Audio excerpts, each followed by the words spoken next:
വിദേശികൾക്ക് അമേരിക്കയിൽ ജോലി ചെയ്യുന്നതിനുള്ള H-1B വിസ ഫീസ് കൂട്ടിയതിലെ ആശയക്കുഴപ്പങ്ങളിൽ വ്യക്തത വരുത്തിയ വൈറ്റ് ഹൗസ്. പുതിയ അപേക്ഷകർക്ക് മാത്രമേ $1,00,000 ഒറ്റത്തവണ ഫീസ് ബാധകമാകൂ.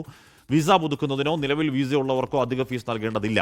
മൈക്രോസോഫ്റ്റും മെറ്റയും ആമസോണും ഉൾപ്പെടെയുള്ള കമ്പനികൾ വിദേശ ജീവനക്കാർ തിരികെ എത്തിച്ചേരണമെന്ന് അറിയിച്ചിരുന്നു. ശ്രീജിത്ത് ബാലകൃഷ്ണനാണ് വാർത്തയുടെ വിവരങ്ങളുമായി ഇന്റർനാഷണൽ ഡെസ്കിൽ ചേരുന്നത്. ശ്രീജിത്ത്, അത് വലിയ ആശങ്ക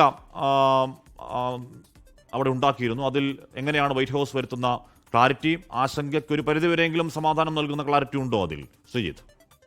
കാശ്മീർ ഇന്നലെയാണ് പ്രസിഡന്റ് ട്രംപ് ഇക്കാര്യത്തിൽ ഒപ്പുവെച്ചത്. അതായത് വിദേശത്തുള്ള ആളുകൾ, നിലവിൽ അമേരിക്കയിൽ ഈ വിസ കൈകാര്യം ചെയ്യുന്ന ആളുകൾ, അവർ അമേരിക്കയ്ക്ക് പുറത്താണെങ്കിൽ അവർ അടിയന്തരമായി ഈ പുതുതായിട്ട് അമേരിക്കയിലേക്ക് വരണമെങ്കിൽ ഈ വിസയ്ക്ക് അപേക്ഷിക്കണമെങ്കിൽ $1,00,000, അതായത് 88 ലക്ഷം രൂപയിലധികം കൊടുത്താൽ മാത്രമാണ് വിസ പുതുക്കാൻ കഴിയുക എന്നായിരുന്നു ഇന്നലെ ട്രംപ് ഒപ്പിട്ടത്. പക്ഷേ അത് പെട്ടെന്നാണ് ഇന്ന് രാവിലെയോടുകൂടി ആ തീരുമാനത്തിൽ വളരെ വേഗം മാറ്റം വരുന്നു.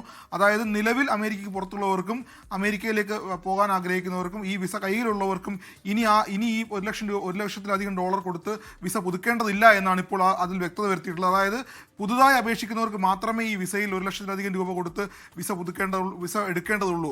നിലവിൽ ഈ വിസ കൈവശം വെക്കുന്ന ആളുകൾക്ക്, അല്ലെങ്കിൽ ആ രൂപത്തിൽ അമേരിക്ക പുറത്തുള്ള ആളുകൾക്കും ഇനി $1,00,000 കൊടുത്ത് വാർഷിക ഫീസായി ഈ വിസ എടുക്കേണ്ടതില്ല എന്നാണ് ഇപ്പോൾ വ്യക്തത വരുത്തിയിട്ടുള്ളത്. അത് ഒരുപക്ഷെ വലിയ ആശ്വാസം ഇന്ത്യയിൽ നിന്നും ചൈനയിൽ നിന്നും ആളുകൾക്കാണ്. ഏതാണ്ട് 10 ലക്ഷത്തോളം ആളുകൾ ഇന്ത്യയിൽ നിന്ന് അമേരിക്കയിൽ വലിയ രൂപത്തിൽ വലിയ ഉന്നത തലത്തിലുള്ള ജോലികൾ ചെയ്യുന്നുണ്ട്.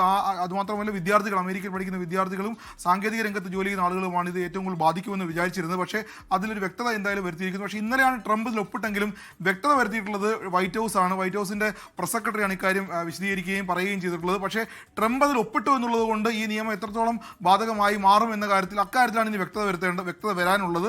അത് ട്രംപ് ഒപ്പിട്ടു എന്നുള്ളത് കൊണ്ട് അത് നിയമമായി കഴിഞ്ഞു. അത് ആ രൂപത്തിലാകും കാര്യങ്ങളെന്നാണ് പ്രതീക്ഷിച്ചിരുന്നത്. പക്ഷേ വൈറ്റ് ഹൗസ് അക്കാര്യത്തിൽ ഔദ്യോഗികമായ ഒരു വ്യക്തത വരുത്തിയിട്ടുണ്ട്. എന്തായാലും കൂടുതൽ വിശദീകരണം, വ്യക്തത ഇക്കാര്യത്തിൽ വരേണ്ടതുണ്ട്. പക്ഷേ നിലവിൽ ആശ്വാസം എന്ന് പറയുന്നത് ഇന്നലെയോടുകൂടി ഈ കാര്യത്തിൽ, അതായത് സെപ്റ്റംബർ 21 ഇത് പ്രാബല്യത്തിൽ വരാൻ പോകുന്നത്. അപ്പോൾ സെപ്റ്റംബർ 21 സ്വാഭാവികമായി അമേരിക്കയ്ക്ക് പുറത്തുള്ള ആളുകൾക്ക് തിരിച്ച് അമേരിക്കയിലേക്ക് വരണമെങ്കിൽ ഈ $1,00,000 കൊടുത്ത് ഈ വിസ പുതുക്കേണ്ട സാഹചര്യം ഉണ്ടായിരുന്നു.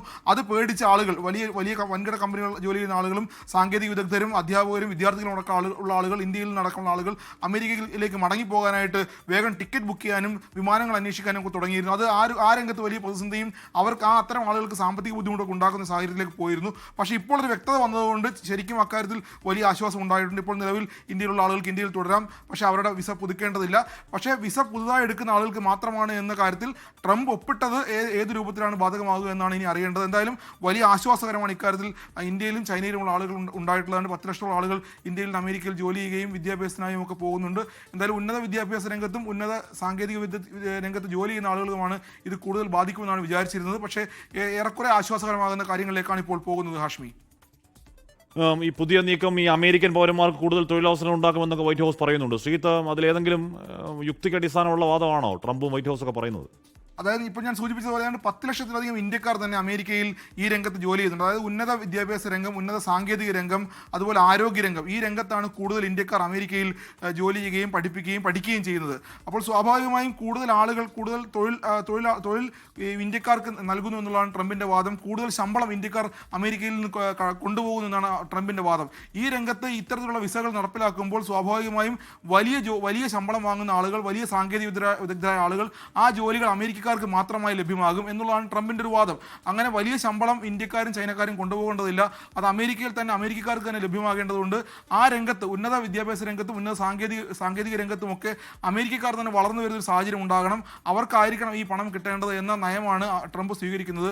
അതാണ് ഒരുപക്ഷെ ട്രംപിനെ കൊണ്ട് ഇത്തരത്തിൽ, അത് മാത്രമല്ല ഇനി ഗ്രീൻ കാർഡ് അടക്കമുള്ള കാര്യങ്ങളിലും ഗോൾഡ് കാർഡ് അടക്കമുള്ള കാര്യങ്ങളിലും ട്രംപിന്റെ ഇതേ നിലപാടാണ്. ഏതാണ്ട് 8 കോടിയിലധികം രൂപയുള്ള കാർഡുകളാണ് ഈ വാർഷിക രംഗത്ത് ഇവർ എടുക്കേണ്ടതും. അങ്ങനെ സാങ്കേതികമായും വിദ്യാഭ്യാസമായും ആരോഗ്യമായും ആ രംഗത്തെല്ലാം ജോലി ചെയ്യുന്ന ആളുകൾക്കും വിദ്യാർത്ഥികൾക്കുമാണ് ഇത് കൂടുതൽ ബാധകമാകുക. അത് പരിഹരിക്കുകയും ഇന്ത്യക്കാരെ ഒഴിവാക്കുകയും പകരം അമേരിക്കക്കാരെ ഈ രംഗത്തേക്ക് കൊണ്ടുവരികയും ചെയ്യുക എന്നുള്ളതാണ് ട്രംപ് ഉദ്ദേശിക്കുന്നത്. ഹാഷ്മി, ലോകത്തെവിടെയായാലും ഏത് സമയത്തും 24 വാർത്തകളും ഓഗ്മെന്റഡ് റിയാലിറ്റി പാക്കേജുകളും എക്സ്പ്ലെയിനറുകളും വിശദമായി കാണാൻ ഞങ്ങളുടെ യൂട്യൂബ് ചാനൽ നിങ്ങൾക്ക് സബ്സ്ക്രൈബ് ചെയ്യാം.